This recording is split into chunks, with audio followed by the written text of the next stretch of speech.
Cuán firme cimiento se ha dado a la fe de Dios en su eterna palabra de amor. Con el propósito de compartir con usted las inmutables verdades de la palabra de Dios, presentamos A través de la Biblia, un estudio detallado y sistemático de toda la Biblia que le ayudará a conocer lo que Dios ha revelado para nuestro provecho espiritual.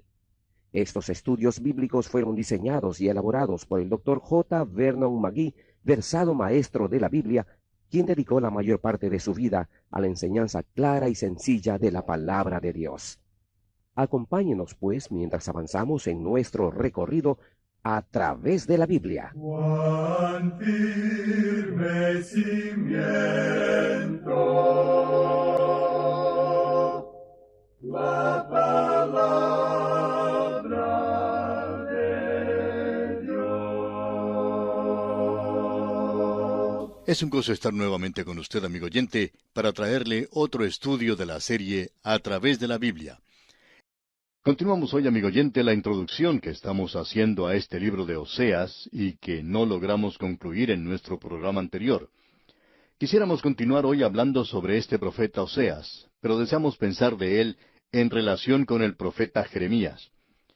Como indicamos en nuestro programa anterior, Jeremías se levantó en realidad al mismo final del tiempo de la nación de Judá.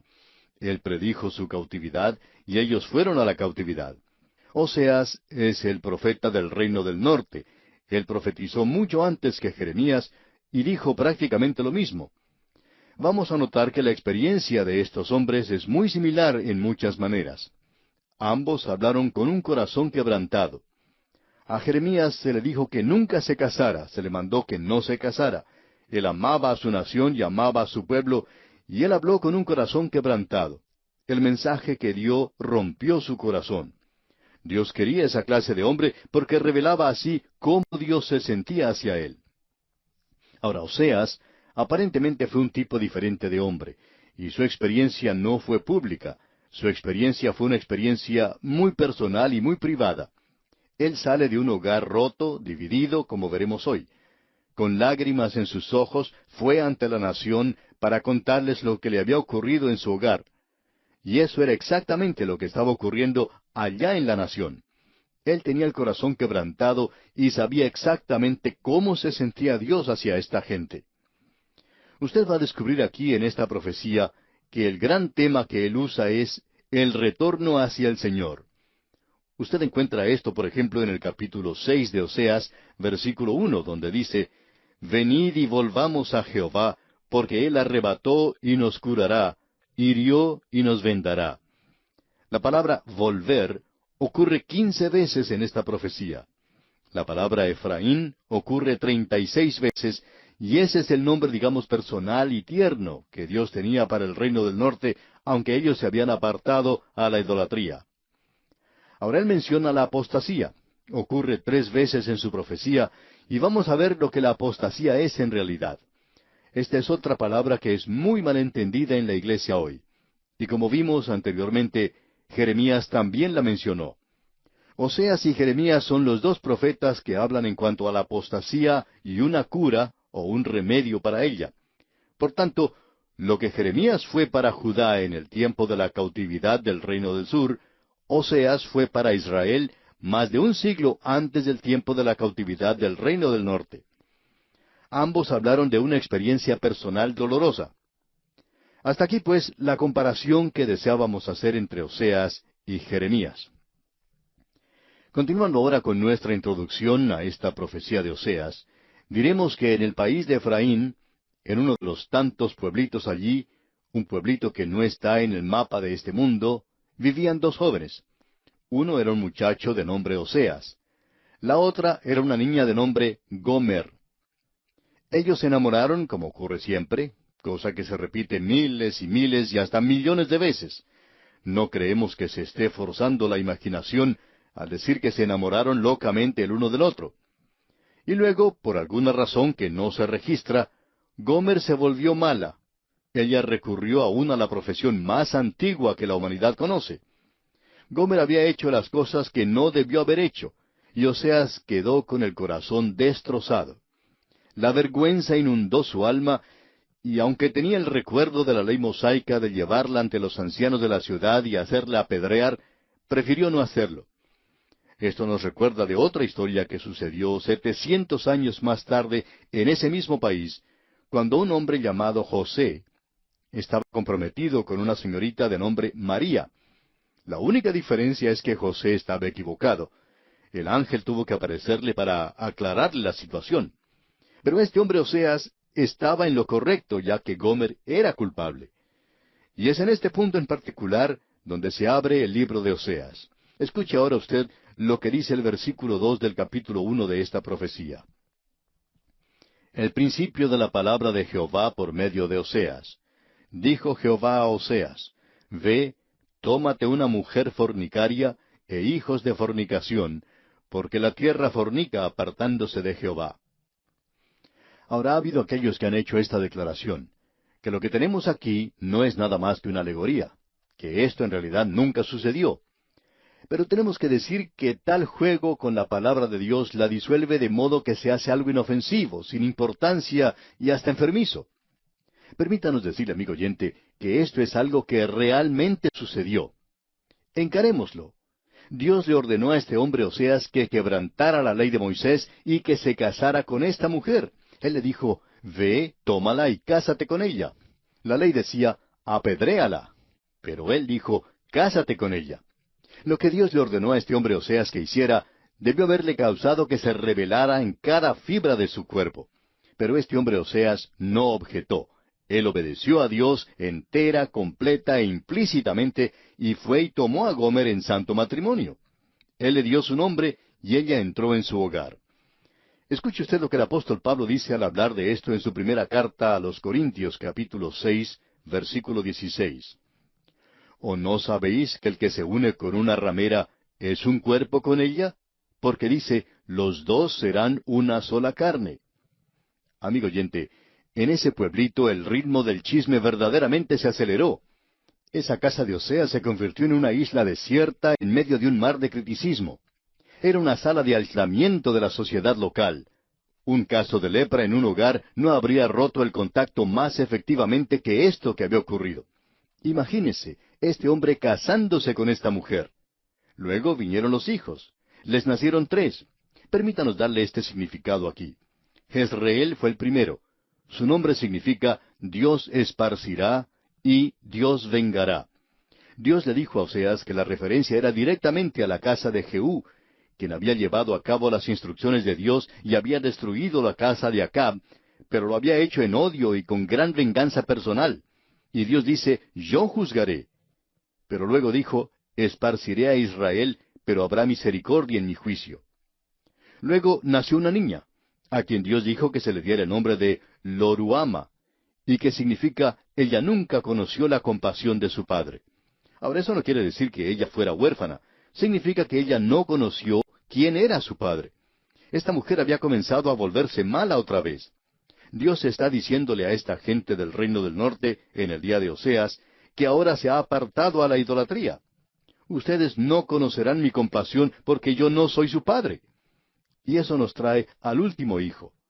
¡Qué historia la que tenemos aquí, amigo oyente! Lo-Ami es el nombre de este último niño varón. Su nombre significa, no son mi pueblo. Ahora, si usted desea ponerlo en singular, quiere decir, no es mi hijo.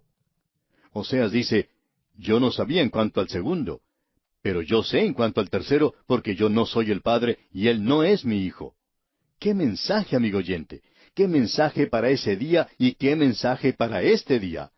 El liberal de hoy dice, todos son hijos de Dios. Pero Dios dice, estás equivocado, yo no tengo hijos ilegítimos. Yo sé quiénes son mis hijos. ¿Creen ustedes que mis hijos son el fruto de esta clase de unión? Absolutamente no. Usted solamente es mi hijo mediante la fe en Jesucristo. Y fue el Señor Jesús quien dijo a aquellos en su día que decían, hijos de Abraham somos, y Él dijo, vosotros sois de vuestro padre el diablo. Ustedes no pueden reclamar que son hijos de Dios. Amigo oyente, ¿es usted un hijo de Dios hoy? ¿O es usted simplemente un hijo ilegítimo? Usted sencillamente dice algo que no es cierto, pero usted puede llegar a ser un hijo de Dios, porque a todos los que le recibieron, es decir, al Señor Jesús, les dio potestad, o sea, el derecho, la autoridad de ser hechos hijos de Dios, aun aquellos que no hacen ni más ni menos que creer en su nombre. Esta es una historia triste, ¿no le parece, amigo oyente? Y para colmo de males, Gomer se fue de la casa, abandonó el hogar. Ahora, de seguro que usted quiere decir, bueno, ciertamente Dios va a decirle a este hombre ahora, ya has hecho todo lo que puedes, Oseas. Procuraste reformar a esta mujer y no sirvió de nada. Ella volvió a su antigua vida de ser una prostituta común. Entonces arregla las cosas, coge tus niños y déjala. Ah, pero Dios dice, ve y búscala. Y Oseas fue tras ella, pero ella no quería regresar. Dios dijo, envía a los niños. Y estos 3 niños salieron y aún así ella no quería regresar. Y como hacían las mujeres en aquel día, ella se vendió como esclava. Y este hombre Oseas fue y la compró y la trajo de regreso al hogar. Ah, amigo oyente, qué cuadro de un Salvador. Él nos creó y nosotros le pertenecemos, pero luego somos culpables de salir y dar todo nuestro afecto, nuestro tiempo, al pecado y al mundo. Y en medio de todo eso, cuando éramos aún pecadores, Él vino y nos compró con un precio, estando en esa horrible condición, para poder hacernos sus hijos legítimos, sus amados. Ahora aquí, en este punto en particular, quisiéramos poder decir que cuando ella regresó, que se volvió una esposa fiel. Pero no podemos decir eso. No lo sabemos. El libro nos deja en duda. Pero sabemos esto. Este hombre salió de un hogar cicatrizado por la vergüenza. Este hombre fue ante una nación con un corazón que estaba quebrantándose. Este hombre tenía un mensaje en el cual había fuego. Él se paró ante esta nación con un corazón quebrantado y tenía una tristeza tal que era intolerable. Lágrimas quemantes corrían por sus mejillas y él denunció a la nación de Israel y dijo, habéis sido infieles a Dios. Yo sé cómo Dios se siente. Yo me siento de la misma manera. Habéis quebrantado el corazón de Dios. ¡Qué cuadro! Él denunció a la nación, declaró un veredicto de culpabilidad por el crimen de todos los crímenes. Lo dijo con simpleza, pero lo dijo específicamente que este pecado era tan negro como pudiera ser y que Dios lo castigaría. Él dijo que esta nación que había conocido a Dios, esta nación a la cual Dios había redimido de la tierra de Egipto, esta nación de la cual Dios podía decir, habéis visto lo que hice a los egipcios, cómo os saqué, cómo os llevé sobre alas de águila y os traje a mí mismo, y luego ellos dan la vuelta y se fabrican un becerro de oro. Y no habían aprendido su lección sobre eso, porque en este mismo momento, en el reino del norte, habían fabricado 2 becerros de oro, y el pueblo se había apartado del Dios vivo y verdadero. Dios dijo, ustedes han sido infieles, están jugando a la ramera, se han apartado de mí. Ustedes me pertenecen, yo les he redimido, pero ustedes pecaron. Este pecado es lo peor en el mundo. Ahora sabemos que hay personas que dirán, creo que la incredulidad es el pecado más grande. Amigo oyente, permítanos decirle que en un sentido, la incredulidad es el pecado más grande. Si hay algún pecado que sea imperdonable, ese es la incredulidad. Pero eso no es un acto, es un estado, y todos nacemos en ese estado de rebelión contra Dios. Estamos en eso. Pero gracias a Dios, ese pecado es perdonable. Cristo murió para que cuando usted y yo ejercitáramos la fe en Jesucristo, entonces Él pudiera salvarnos.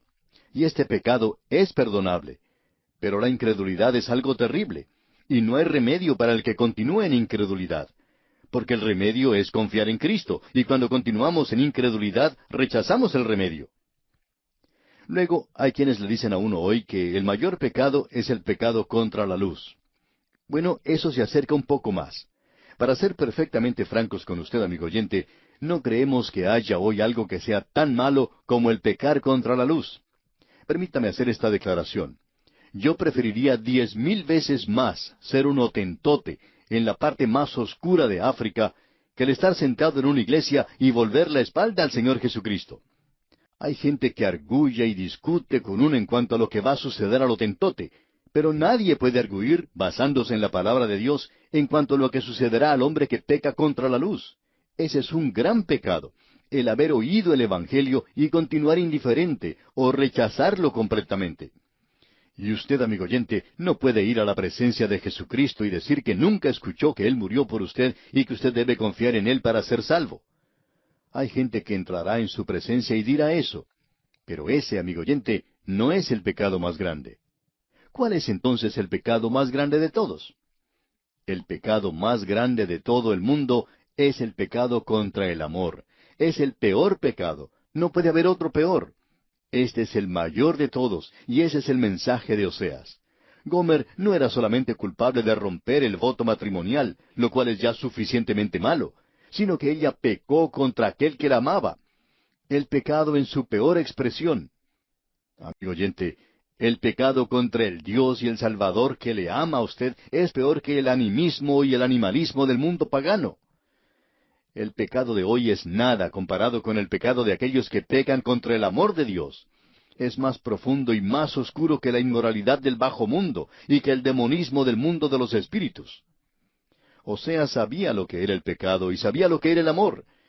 Y el pecado contra el amor hace la carga más pesada para el pecador. Israel conocía el amor de Dios, como ninguna otra nación lo conocía. Solo a ustedes, dijo Dios, entre todas las naciones del mundo, solo a ustedes he revelado este pecado. Pero gracias a Dios, Él va a triunfar. Para terminar, amigo oyente, permítanos destacar 3 versículos de esta profecía de Oseas que cuentan la historia de Dios. El primero se encuentra en el capítulo 4 de esta profecía de Oseas, versículo 17, que dice, Efraín es dado a ídolos, déjalo. Ahora Efraín es Israel. Y esos son los cargos, la acusación. Adulterio espiritual. Luego note usted la gran pasión latente de un Dios infinito en Oseas capítulo 11, versículo 8, donde leemos, ¿Cómo podré abandonarte, oh Efraín? ¿Te entregaré yo, Israel? Dios dice, yo no puedo abandonarte, te amo demasiado. Y esa es la razón por la cual Él le dijo a Oseas que volviera y trajera a esa mujer una segunda y una tercera vez. Él le dijo, Oseas, tú tendrás que saber cómo me siento yo. Ve a Israel. Luego, el tercero y último versículo que deseamos destacar se encuentra en Oseas capítulo 14, versículo 8, donde leemos, Efraín dirá, ¿qué más tendré ya con los ídolos? Yo lo oiré y miraré, yo seré a él como la haya verde, de mí será hallado tu fruto. Esa es la victoria, y Dios va a obtenerla. Habrá un día cuando Israel se apartará de los ídolos y volverá a Dios. Y esa es nuestra razón para creer que tal vez Gomer volvió y llegó a ser una buena esposa y una buena madre. No lo sabemos, pero sabemos que Dios va a triunfar. Y el cuadro es el cuadro de la nación de Israel. Ahora quizá alguien diga, pero ¿tiene eso alguna aplicación para nosotros hoy? Sí, la tiene. ¿Encaja esta espantosa descripción de adulterio espiritual en la iglesia de hoy? Bueno, a la iglesia se le llama la novia de Cristo. El apóstol Pablo dijo a los cristianos de Corinto en su segunda epístola, capítulo 11, versículo 2, Os he desposado con un solo esposo, para presentaros como una virgen pura a Cristo. La iglesia, pues, será presentada al Señor Jesucristo como una novia. Escuche, aún a la iglesia en Éfeso, el Señor Jesucristo dice, Yo conozco tus obras y tu arduo trabajo y paciencia, y que no puedes soportar los malos, y has probado a los que se dicen ser apóstoles y no lo son, y los has hallado mentirosos, y has sufrido, y has tenido paciencia, y has trabajado arduamente por amor de mi nombre, y no has desmayado. Pero tengo contra ti que has dejado tu primer amor. Amigo oyente, no es suficiente el estar ocupado en la obra del Señor. No es suficiente el estar activo en la obra de Cristo. No es suficiente ser simplemente un fundamentalista. Todas estas cosas son importantes y tienen su lugar. Pero lo importante es, ¿ha dejado usted su primer amor? Usted debe amarle hoy, amigo oyente. Oseas significa salvación. Es la misma palabra que se usa para Josué, y Josué es la misma palabra que se usa para Jesús en el Nuevo Testamento. Nuestro Oseas de hoy trae gozo al corazón espiritual. El cuadro que se da en Apocalipsis capítulo 17 es el cuadro más espantoso en la Biblia. Es el cuadro de una iglesia llamada la Gran Ramera, Babilonia la Grande. Y esa es la forma en que va hoy la iglesia organizada. Ahora, ¿cuántos están cubriendo su frustración, su falta de experiencia espiritual, la realidad, estando siempre ocupados? Nada más que una agitación nerviosa, pero en lo profundo de su corazón no pueden decir, yo le amo, soy fiel a él. Con lágrimas candentes hoy, él acusa a la iglesia de ser tibia. Y Dios se compadece del hombre que está casado con una mujer tibia. Dios se compadece de nuestro Salvador hoy, unido a una iglesia que es solo tibia. Ah, dice él, ojalá fueras de un corazón de oro, ojalá estuvieras enamorada de mí, ojalá que te interesaras por mí, por sobre todas las cosas. Eso es lo que él dice. Permítanos ser bastante personales, amigo oyente. ¿Qué en cuanto a usted? ¿Se ha interpuesto alguna nube entre su alma y el Salvador? Eso le apartará de él. En cierta ocasión, una persona estaba cruzando la calle y se detuvo en medio de la calle e hizo una oración. Cuando llegó al otro lado, un amigo le preguntó, ¿qué era lo que estabas haciendo? Orando en medio de la calle. Y esta persona respondió, una nube se interpuso entre mi alma y Cristo, y yo no podía dejar que se quedara allí hasta que llegara al otro lado de la calle. ¿Qué en cuanto a usted hoy, amigo oyente?